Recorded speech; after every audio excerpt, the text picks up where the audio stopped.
स्वागत। आज हम दो बहुत ही दिलचस्प विषयों पर गहराई से चर्चा करेंगे। एक तरफ तो है मानसिक शांति पाना और दूसरी तरफ अपनी इच्छाओं को साकार करना। हाँ। हमारे पास इसके लिए दो अलग अलग स्रोत हैं। पहला स्रोत हमें चिंता को समझने और उसे संभालने के व्यवहारिक तरीके बताता है जी। और दूसरा स्रोत हमें रेकी, जो एक तरह की ऊर्जा चिकित्सा है, उसका इस्तेमाल करके अपनी क्षमताओं को जगाने और इरादों को हकीकत में बदलने के बारे में गाइड करता है। बिल्कुल। तो आज हमारी कोशिश रहेगी कि इन दोनों स्रोतों से सबसे जरूरी और काम की बातें निकाल के सामने रखें, ताकि जिंदगी को ज्यादा शांत और उद्देश्यपूर्ण बनाने में मदद मिल सके। हाँ, ये बहुत जरूरी है आजकल। चलिए शुरू करते हैं। क्या कभी ये महसूस किया है कि कैसे जरा सी चिंता देखते ही देखते मन पर कब्जा कर लेती है? हाँ, ये तो बहुत आम अनुभव है और पहला स्रोत इसी बात पर रोशनी डालता है। ये बताता है कि चिंता अक्सर भविष्य में कुछ बुरा होने की कल्पना से पैदा होती है। हम मन में उन चीजों के बारे में सोचते हैं जो शायद कभी हो ही ना। और धीरे धीरे यही सोच एक परमानेंट मेंटल स्ट्रेस बन जाती है। ये समझना जरूरी है कि चिंता कोई बाहरी चीज नहीं, बल्कि ज्यादातर हमारे अपने विचारों की उपज हो सकती है। सही कहा।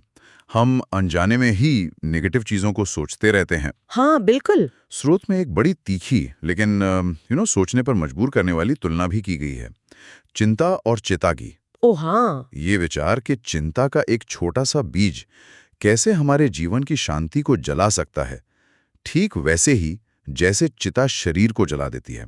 ये सचमुच एक पावरफुल बात है। बहुत गहरी तुलना है। स्रोत में एक उदाहरण भी दिया गया है। एक माँ अपने बच्ची की सुरक्षा को लेकर लगातार परेशान रहती है, सिर्फ मन में बुरी आशंकाएं पालकर। हाँ, मैंने पढ़ा वो। जैसे कि कहीं बाहर खेलते हुए उसे चोट न लग जाए या कहीं वो किसी एक्सीडेंट का शिकार ना हो जाए। ये दिखाता है कि हमारा दिमाग कैसे नेगेटिविटी के जाल में आसानी से फंस जाता है। और यहीं पे ये बात महत्वपूर्ण हो जाती है कि हम अपना ध्यान कहाँ लगाते हैं, फोकस कहाँ है हमारा। हाँ? अगर हमारा ध्यान लगातार चिंता पे रहेगा तो वो और बढ़ेगी और गहरी होती जाएगी।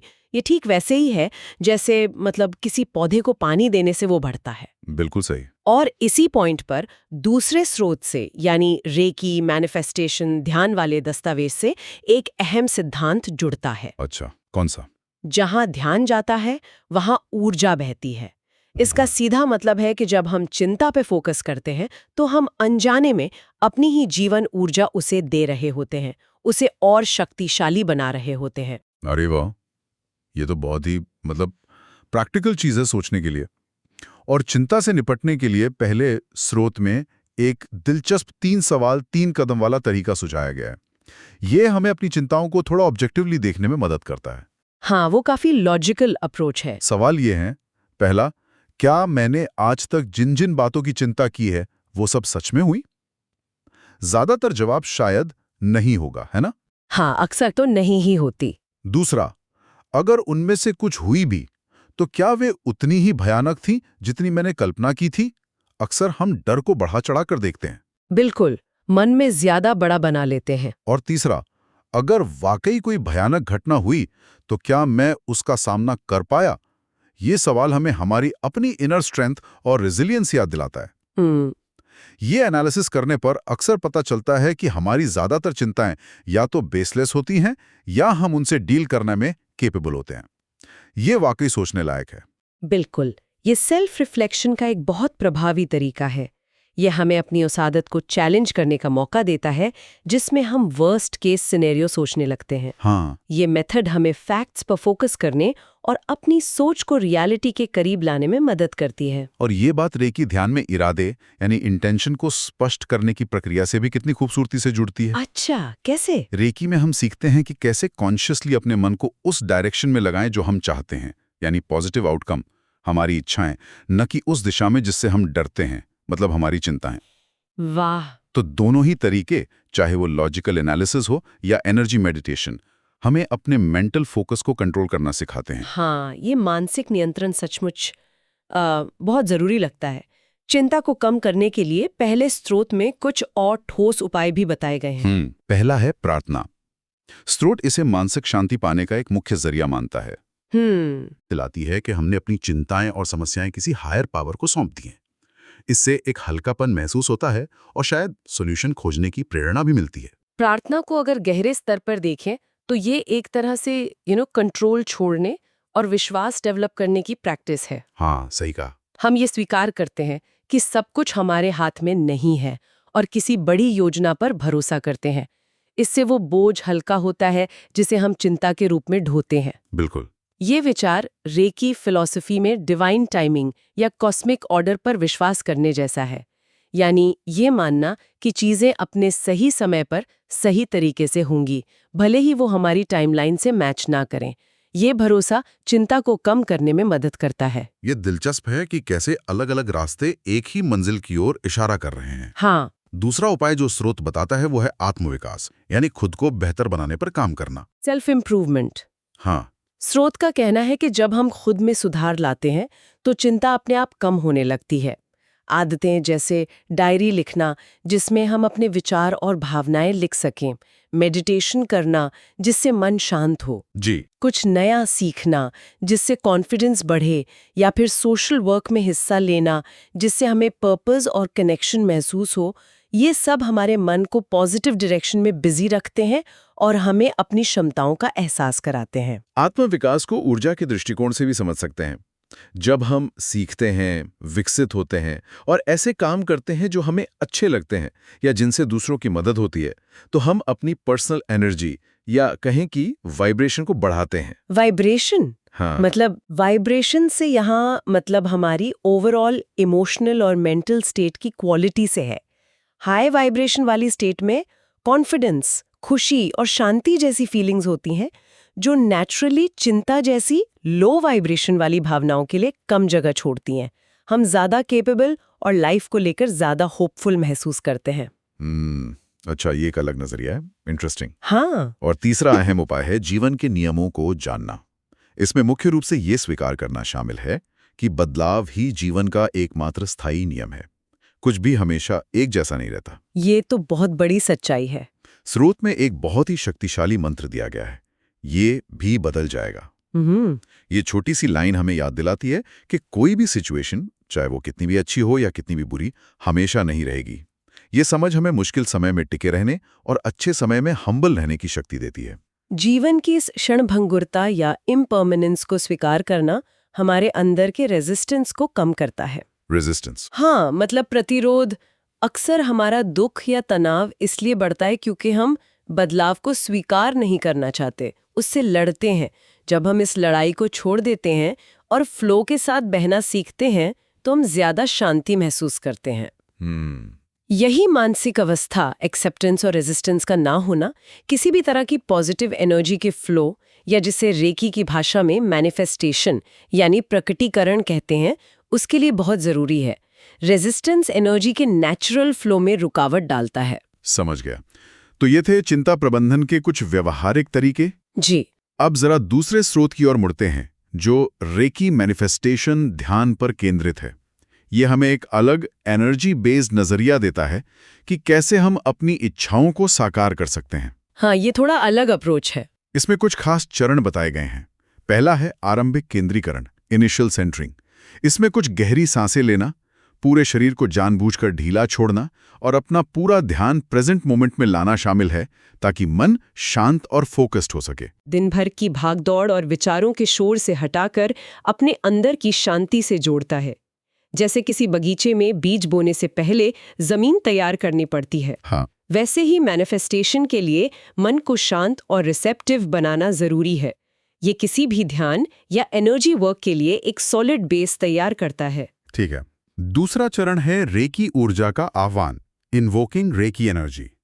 इसमें मानसिक रूप से डिवाइन रेकी एनर्जी को इनवाइट किया जाता है कि वो फ्लो हो। रेकी को अक्सर यूनिवर्सल लाइफ फोर्स एनर्जी माना जाता है। हाँ। स्रोत में कल्पना करने को कहा गया है कि सिर के ऊपर क्राउन चक्र से एक सुनहरा वार्म लाइट शरीर में एंटर कर रहा है।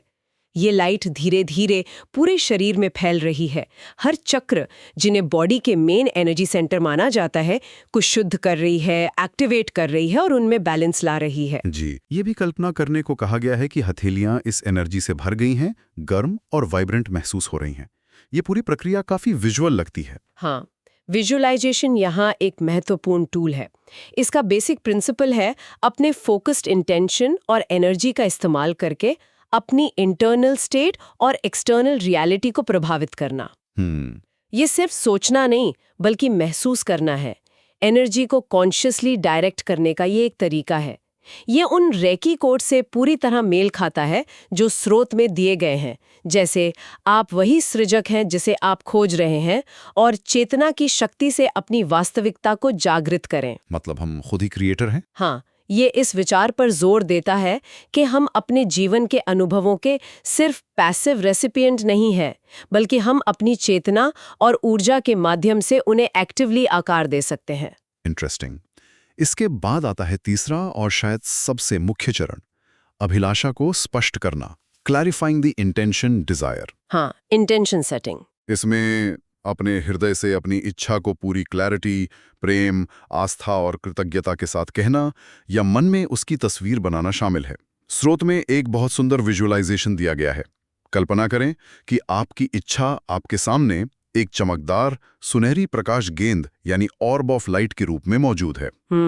फिर कल्पना करें कि आपकी हथेलियों से रेकी ऊर्जा निकलकर उस प्रकाश गेंद को और अधिक शक्तिशाली, उज्जवल और जीवंत बना रही है, उसे साकार होने के लिए एनर्जी दे रही है। इसमें यह विश्वास रखना महत्वपूर्ण है कि ऊर्जा के लेवल पर यह इच्छा पहले ही पूरी हो चुकी है। ये मैनिफेस्टेशन प्रोसेस का कोर है।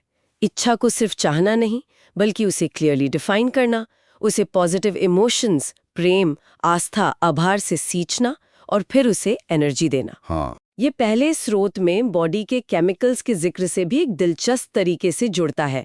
जहां चिंता और डर नेगेटिव बॉडी केमिकल्स जैसे कोर्टिसोल पैदा कर सकते हैं, वहीं प्रेम, आस्था और आभार जैसी पॉजिटिव भावनाएं हमारे शरीर में पॉजिटिव रसायन जैसे ऑक्सीटोसिन, सेरोटोनिन जारी कर सकती हैं और एक हार्मोनियस एनर्जी फील्ड बना सकती हैं। अच्छा। रेकी इस एनर्जी फील्ड पर सीधे काम करने का एक तरीका देती है जिससे इंटेंशंस को फिजिकल फॉर्म लेने में मदद मिल सके।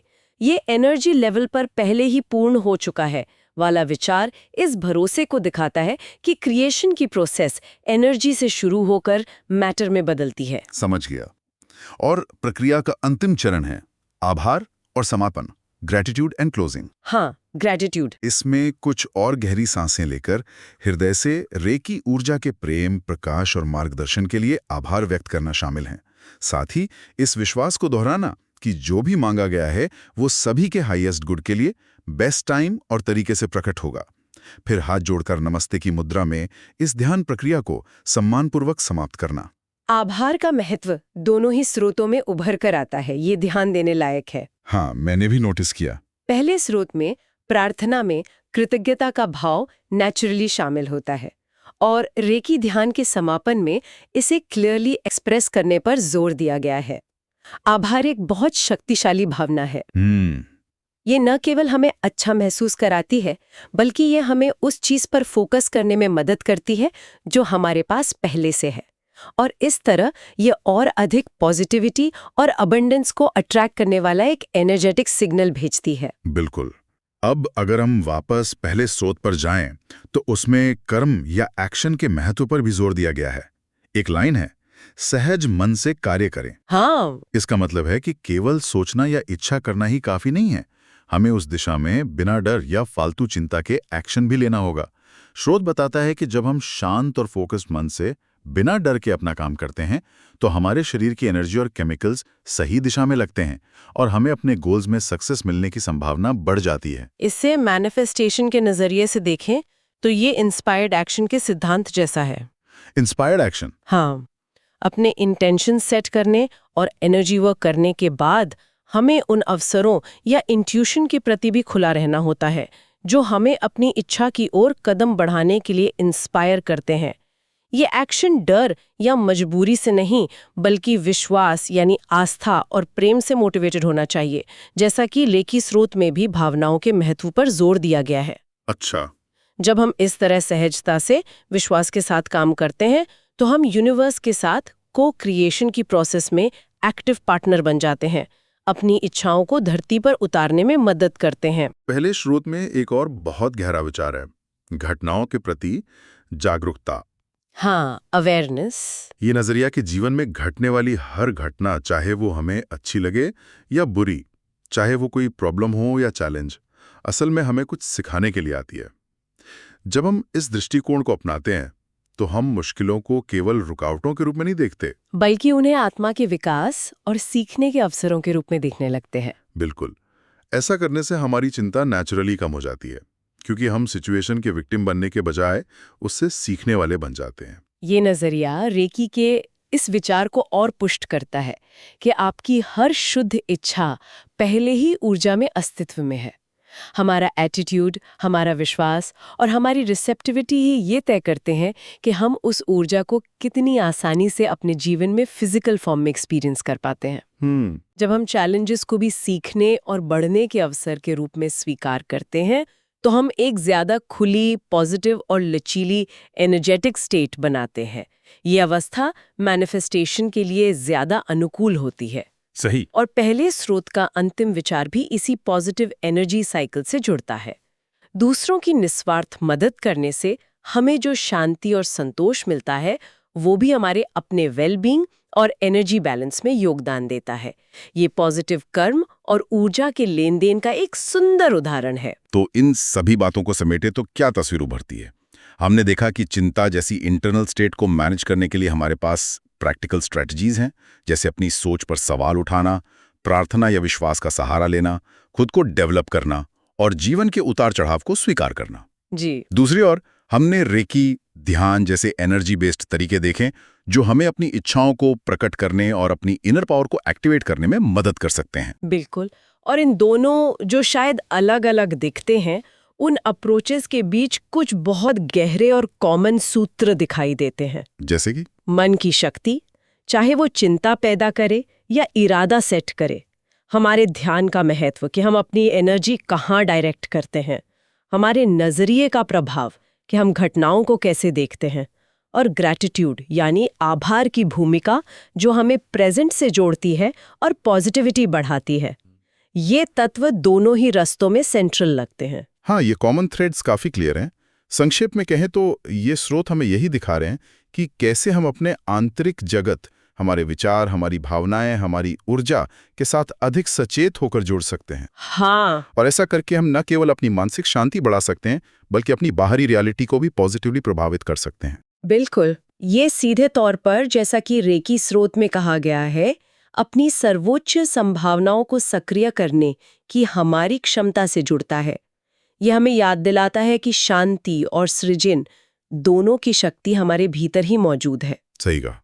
हमें बस उसे पहचानना और उसका सही उपयोग करना सीखना है। और जाते जाते एक विचार छोड़ जाते हैं जिस पर आगे सोचा जा सकता है। हमने आज आंतरिक स्थिति यानी चिंता को संभालने और बाहरी इच्छाओं यानी रेकी द्वारा मैनिफेस्टेशन को साकार करने पर बात की। क्या ऐसा हो सकता है कि अपनी चिंताओं और नेगेटिव विचारों का सचेत रूप से प्रबंधन करना ही प्रभावी ढंग से कुछ पॉजिटिव प्रकट करने के लिए जरूरी, साफ और उपजाऊ ऊर्जावान जमीन तैयार करने का पहला और शायद सबसे महत्वपूर्ण कदम हो? वाह! क्या एक शांत और संतुलित मन ही वो नींव है जिस पर हम अपनी इच्छाओं का महल बना सकते हैं? ये वाकई एक गहरा सवाल है और इस पर मनन करना सार्थक होगा। आंतरिक शांति और बाहरी सृजन के बीच का ये जटिल और शक्तिशाली संबंध निश्चित रूप से और अधिक खोज और अनुभव के योग्य है।